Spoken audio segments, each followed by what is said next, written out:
Hello everyone, welcome back my YouTube channel GP at the M को। तो कैसे हैं आप सब। आज का जो हमारा टॉपिक है वो एनाटॉमी फिजियोलॉजी से है। जो मस्कुलर स्केलेटन, मस्कुलर स्केलेटन का मतलब होता है, मस्कुलो मीन्स होता है मस्कुलर, स्केलेटन मीन्स क्या हो गया, स्केलेटन हो गया। यहाँ पे जो स्कल होता है या फिर जो स्केलेटन्स होते हैं उसको कौन कौन सी मसल्स सपोर्ट करती हैं, ये हम लोग मस्कुलर स्केलेटन टॉपिक में पढ़ते हैं।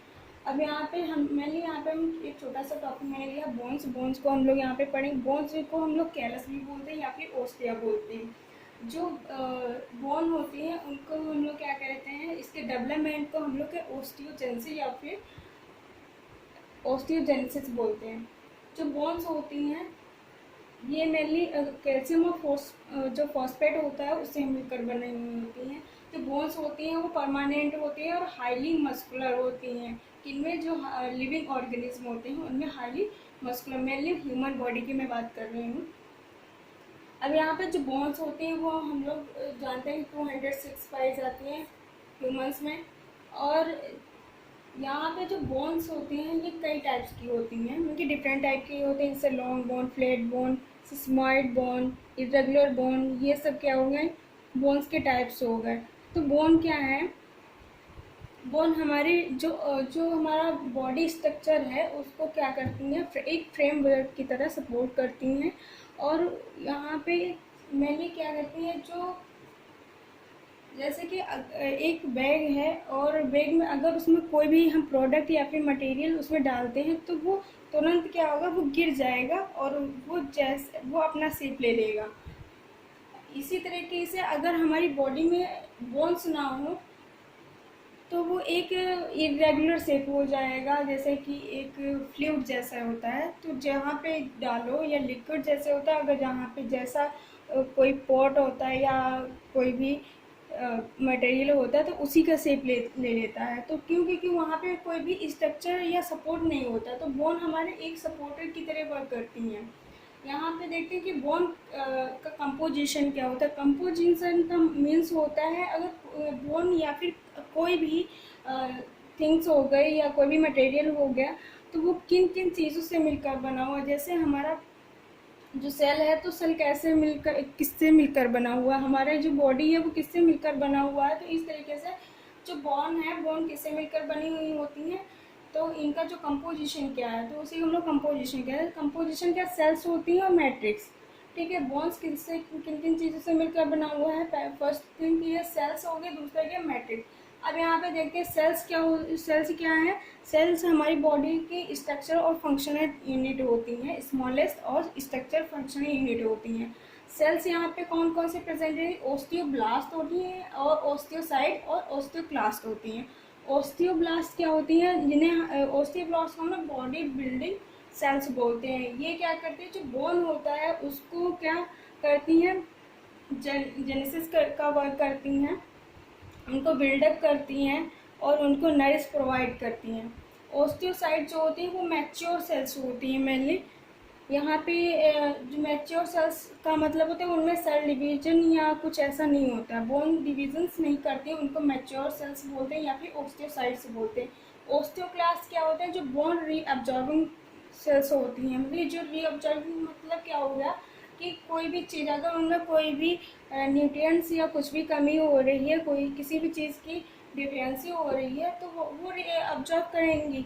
मतलब वहाँ पे अगर कोई भी उनमें डिफेक्ट हुआ, किसी भी चीज़ की लैकिंग हुई तो वो क्या करेंगी, वो वहाँ पे क्या कैल्शियम और मेनली यहाँ पे कैल्शियम फास्फोरेट की और न्यूट्रिएंट्स की बात हो रही है। तो अगर इसका लैकिंग हुआ तो वो रीअब्जॉर्ब कर लेती हैं, मेनली कह सकते हैं रीमॉडलिंग का वर्क करती हैं। ये ओस्टियोक्लास्ट जो होते हैं रीमॉडलिंग का मतलब अपने जैसा ही दूसरे बोन्स को जनरेट कर देती हैं, ऑरिजिन कर देती हैं। जो ओस्टियोक्लास्ट क्या होती हैं, जब दूसरी बोन क्या होती हैं अगर वो डैमेज हो जाती हैं या उनमें वेयर टेयरिंग हो जाती है तो अपने जैसे ही दूसरे सेल्स को, जो बोन सेल्स होती है उसको ओरिजिनेट कर देती हैं। अब यहाँ पे मैट्रिक्स की बात आती है तो मैट्रिक्स क्या है, मैट्रिक्स यहाँ पे इनऑर्गेनिक और ऑर्गेनिक है। इनऑर्गेनिक क्या होगा, कैल्शियम और फॉस्फेट हो गया। जो बोन्स होती हैं वो 60% किससे मिलकर बनी हुई थी, इनऑर्गेनिक सब्सटेंस से। इनऑर्गेनिक सब्सटेंस यहाँ पे क्या प्रेजेंट है, कैल्शियम और फॉस्फेट, मतलब कैल्शियम फॉस्फेट यहाँ पे प्रेजेंट रहता है।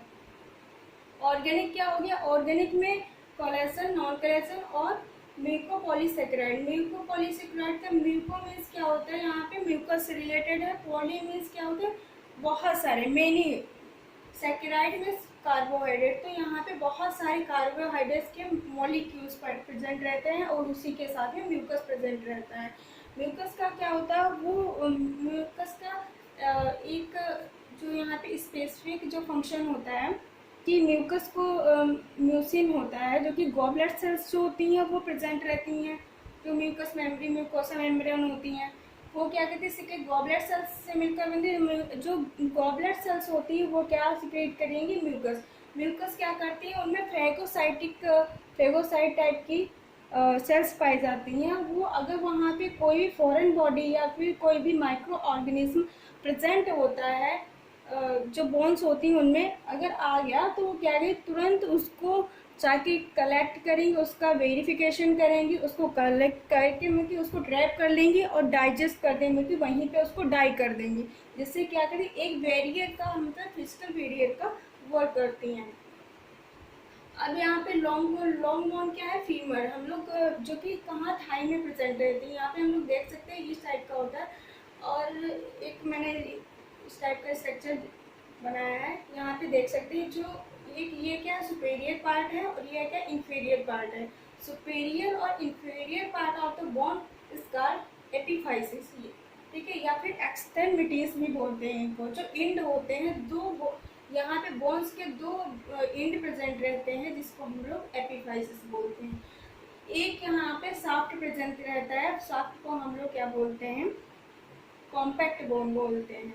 साफ्ट को क्या बोलेंगे, डाइफाइसिस बोलेंगे। यहाँ पे ये जो बोन है, एक लेयर से जो आउटर लेयर होती है, इसको हम पेरियोस्टियम बोलते हैं। पेरियोस्टियम जो होता है वो इसका कैप्सूल होता है। जो बोन्स होते हैं उनकी कैप्सूल, या फिर हम लोग उसको आउटर सराउंडिंग बोल सकते हैं, वो आउटर सराउंडिंग करती रहती हैं। यहाँ पे जो पेरियोस्टियम होते हैं उसमें 2 लेयर्स प्रेजेंट रहती हैं। एक होता है पैराइटल और दूसरा होता है विसरल। तो यहाँ पे पैराइटल और ये हो गया विसरल, तो इसके बीच का जो स्पेस होता है, यहाँ पे एक फ्लूइड प्रेजेंट रहता है, जिसे सीरस फ्लूइड बोलते हैं। और ये जो ग्लाइडिंग का और दूसरा क्या होता है, एक प्रिवेंशन का, एक वेरिएंट का वर्क करता है। अब यहाँ पे कॉम्पैक्ट बोन प्रेजेंट रहता है। कॉम्पैक्ट बोन जो होता है उसमें येलो बोन मैरो प्रेजेंट रहता है। बोन मैरो जो होती है, यहाँ से ही जो ब्लड सेल्स होती हैं वो यहाँ से ओरिजिनेट होती हैं। और यहाँ पे ये देख सकते हैं हम लोग, जो इस तरीके से पॉइंट जो रखा हो, इसे हम लोग स्पंजी टाइप का बोलते हैं। जो स्पंजी बोन होती हैं वो सॉफ्ट बोन भी इनको बोलते हैं। इनमें रेड बोन, उनके अंदर क्या होता है, रेड बोन मैरो होते हैं, क्योंकि इनके अंदर जो ब्लड वेसल्स होते हैं वो रिचली पाई जाती हैं, इस वजह से इनमें जो बोन मैरो होता है वो रेड कलर का होता है। दूसरा यहाँ पे न्यूट्रिएंट, ये जो मेड्यूलरी कैनाल है इसके बीच में न्यूट्रिएंट आर्टरी प्रेजेंट रहती है, जो कि जो बोन्स है उसको न्यूट्रिएंट्स जो होते हैं उस सप्लाई करती है, कि इसके नरिशमेंट के लिए जो भी जो रिक्वायरमेंट होती है उसको फुलफिल करती है। यहाँ पे जो इंफीरियर साइड में यहाँ पे देख सकते हैं, जो ये डाइफाइसिस है और यहाँ पे एपिफाइसिस जो है, उसके जो गेप है यहाँ पे, इसको हम लोग क्या बोलते हैं, एपिफाइसिस प्लेट बोलते हैं। एपिफाइसिस प्लेट जो है ये हमें इंडिकेट करती है, अगर ये डेवलप हो गई, जो प्यूबर्टी टाइम होता है तब एपिफाइसिस जब प्रेजेंट होती है, तो यहाँ पे जो बोन की लेंथनिंग होती है वो स्लो डाउन हो जाती है। एपिफाइसिस जो होता है, इसको हम लोग एपिफाइसियल भी बोलते हैं। जब एपिफाइसियल जो होता है वो अगर डेवलप हो गया, तो फिर बोन का जो लेंथ होता है वो स्लो डाउन हो जाता है या फिर वहीं पे रुक जाता है। Thank you for watching.